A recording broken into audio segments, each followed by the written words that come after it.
Hello everyone. How are you? I hope everyone is having a wonderful day.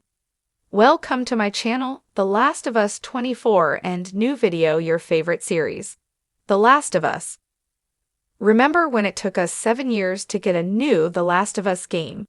Remember when there was even a question about whether or not we'd ever get a sequel to Naughty Dog's post-apocalyptic action game, because the ending was so intentionally ambiguous and thought-provoking.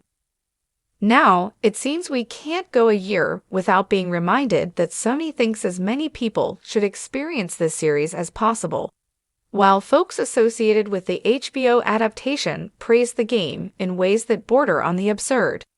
Now, we're getting a remaster of The Last of Us Part 2, and it feels like we're reaching peak Last of Us fatigue. Before anyone tries to paint this as the screed of a hater just looking to hate, let me say that The Last of Us and its sequel are two of my favorite games of all time. I've got art of Ellie and Abby hanging up in my apartment, and there's a $2,000 replica of Ellie's guitar from Part I sitting next to my bed. So jot that down.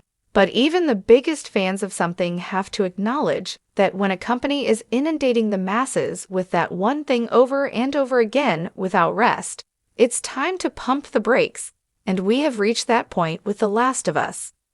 Sony hasn't let The Last of Us rest in a decade. Let's look at the timeline of The Last of Us marketing. The original game launched on PlayStation 3 in 2013 to near universal acclaim. It won plenty of Game of the Year awards, catapulted co-directors Neil Druckmann and Bruce Straley, and cast members Ashley Johnson and Troy Baker into household names, for gamers anyway, and has more or less served as the blueprint for Sony's games in the decades since. Even the Indiana Jones-esque adventure series Uncharted, whose upbeat, swashbuckling sensibilities originally made it a pretty stark foil for the moody, post-apocalyptic story of Joel and Ellie, took on a much more somber tone in Uncharted 4 after The Last of Us' success. In 2014, we got the excellent Left Behind DLC, which focused on Ellie and fleshed out a crucial moment from her past. But Naughty Dog also released The Last of Us Remastered on PlayStation 4 a few months later. The $50 package was slightly discounted, had a fair bit of extras packaged in, and ran at a smooth 60 frames per second. Even if it felt too soon, at the very least, the £4 of lack of backward compatibility, coupled with how many people made the jump to the £4 without having owned a £3, made it a reasonable prospect.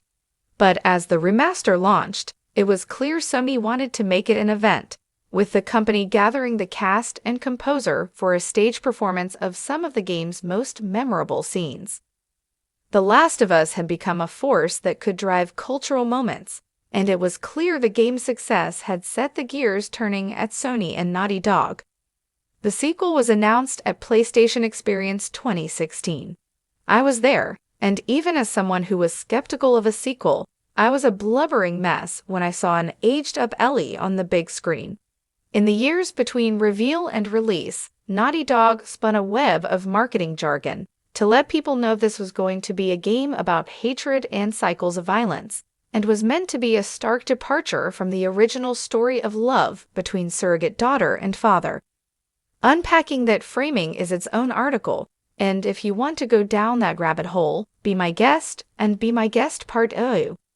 But the point is we spent 4 years hearing The Last of Us Part A described as something that would deal with heavy, frankly miserable-sounding themes, and by the time the game actually launched, it was exhausting to unpack. Come 2020, The Last of Us Part I had become such a minefield of vitriolic discourse that even those of us who had charitable reads on its tale of grief-driven violence quickly tired of talking about Ellie's revenge tour in the months that followed. And yet, Naughty Dog and Sony have continued to push the franchise into the public consciousness without so much as taking a breath. The Last of Us Part E was a pillar of 2020 Game of the Year discussions, even taking the title at that year's Game Awards.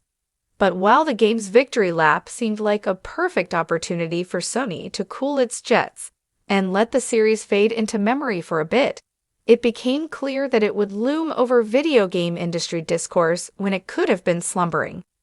In 2021, a Bloomberg report revealed Naughty Dog was working on a PlayStation 5 remake of the original PlayStation 3 game, which was still readily playable and for much cheaper through the PlayStation 4 remaster.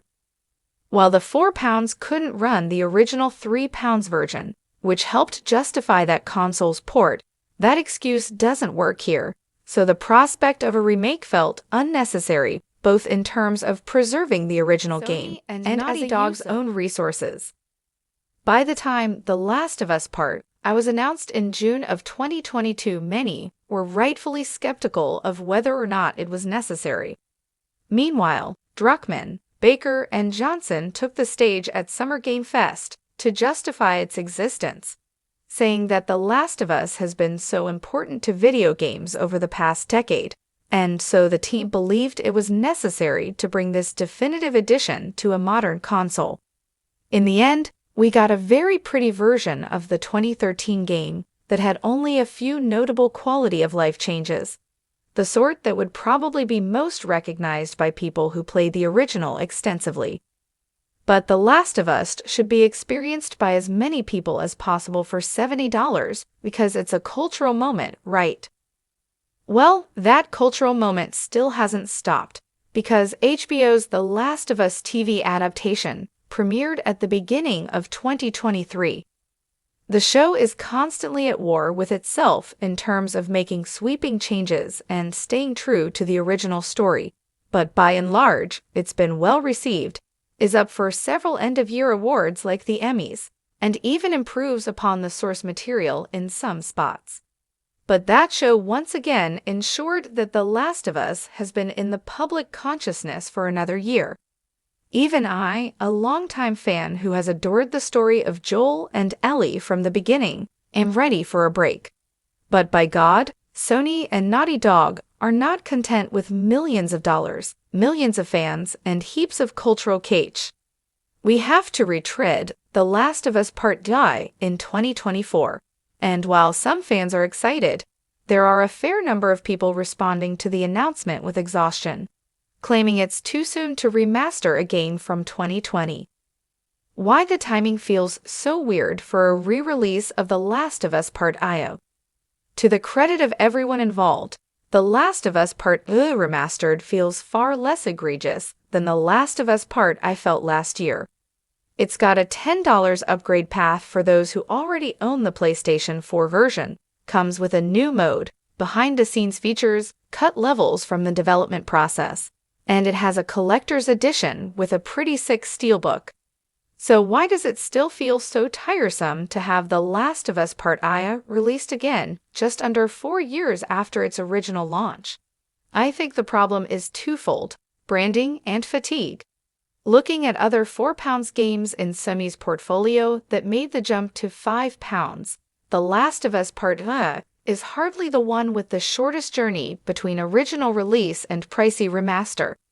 Sucker Punch's samurai open-world game Ghost of Tsushima came to £5 a year after its £4 launch. Death Stranding had a 2-year gap between launching on £4 and coming to £5. Both of these games have $10 upgrade paths. So what's the difference, especially if The Last of Us Part II Remastered is coming out much later after its initial launch? I think some of it comes down to calling it a remaster when Ghost of Tsushima and Death Stranding's ports were labeled as director's cuts. The box art for Ghost of Tsushima Director's Cut. Remasters and remakes have become a prickly subject in recent years, as they begin to feel less like a means for companies to ensure that old games remain playable as technology changes, and more like a way for them to simply repackage and sell old games.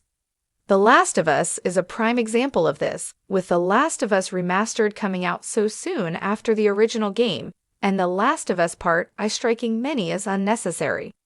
But this is a problem of the company's own making.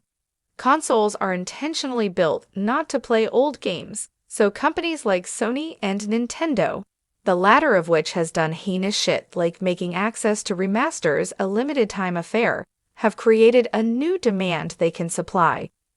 Calling something a director's cut, however, suggests a creative impulse rather than a purely commercial one. The opportunity to introduce new material that the people behind the game wish could have been there from the beginning. In theory, The Last of Us Part 2's new behind-the-scenes features, cut levels, and commentary all imply what you'd typically expect of one of these. So when you slap the remaster branding onto a port that feels like it's come along too soon, it carries more baggage than calling it, say, The Last of Us Part 2 Director's Cut. Now, the remaster label implies a level of recognizable visual and technical touch-up that isn't all that visible in the footage we've seen thus far. I don't think this would change how some people feel about a £5 release, but it does draw attention to how just the slightest framing change can alter public perception. Something like Director's Cut or Definitive Edition wouldn't change that Naughty Dog and Sony have been pushing The Last of Us non-stop for the past decade, and have done so with only 2 games to draw from. The original game was a cultural moment because it wasn't a franchise yet, and while we were certainly being bombarded with zombie fiction via series like The Walking Dead, Naughty Dog's take on the genre was fresh and felt like the kind of once-in-a-generation game that would shift the trajectory of what developers were making. The Last of Us has done that, but Sony's insistence upon never letting us forget it has meant we have not been rid of the series in so long that it feels like Part I happened more recently than it actually did. Oh, and there's supposed to be a multiplayer game at some point. Maybe. Despite its acclaim, The Last of Us is probably one of the most divisive franchises in this space. Plenty of people, myself included, consider the series one of their favorites of all time. But it's often scornfully treated as emblematic of Sony's shift to prestige at the expense of the smaller-scale, innovative games of PlayStation's early years. Stories of its development cycle are cited as a case study of problems in AAA development like layoffs, crunch, pivots to photorealism, and notions of auteur theory, which has tainted the game in some people's eyes. Even for fans, it's sometimes hard to even talk about the game in public spaces because the Get Woke, Go Broke crowd has made certain discussions around the game exhausting. But The Last of Us Part 2 is especially fraught right now because of Druckmann's public support for Israel in the ongoing conflict between it and Palestine, and his own admission that the game takes inspiration from this conflict. What The Last of Us Part 2's text actually has to say when viewed through that lens is a conversation for another day, but it does at the very least leave me feeling like maybe we don't need to revisit this game right now. Whether suits want to admit it or not, franchise fatigue is hitting all sides of popular culture. Despite the Marvels sounding like a pretty good one of those, the latest MCU movie's box office performance is proof that a series that once dominated the multiplex is losing its vice grip on the film industry. Sentiment around Call of Duty is at an all-time low after annual releases have been hitting us for almost 20 years. The Last of Us may be on top of the world right now, but it is not immune to the same hubris as any other big franchise. Though in this case, instead of the franchise expanding, it simply repeats itself and charges money for it. The Last of Us Part 2 Remastered may sell well enough when it launches on January 19, but eventually the diminishing returns will become clear, as they do for anything else that never gets a break.